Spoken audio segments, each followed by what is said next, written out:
नमस्कार. आज आम्ही निघालेलो आहोत देवदर्शनाला फॅमिलीसोबत. सो आम्ही निघाल्यानंतर 1-1.5 तासाचा प्रवास होता. त्याच्यामध्ये आम्ही विठ्ठल कामतमध्ये थांबलो.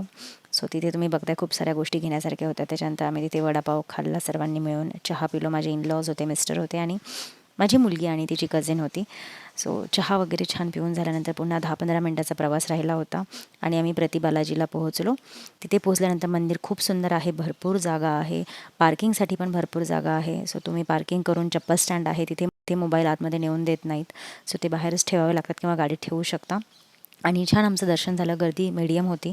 तिथे आम्ही थोडा वेळ बसलो, छान प्रसाद घेतला आणि हा जर संपूर्ण व्लॉग मोठा तुम्हाला बघायचा असेल तर त्याची लिंक खाली दिलेली आहे. आणि त्याच्यानंतर आम्ही परतीच्या प्रवासासाठी निघालो. सो जर प्रति बालाजीला तुम्हाला जायचं असेल तर पुण्याच्या जवळच हे आहे, तुम्ही नक्की जाऊ शकता, विजिट करू शकता. त्याच्यानंतर आम्ही डिनर केला आणि डिनर करून रात्री उशिरा घरी परतलो.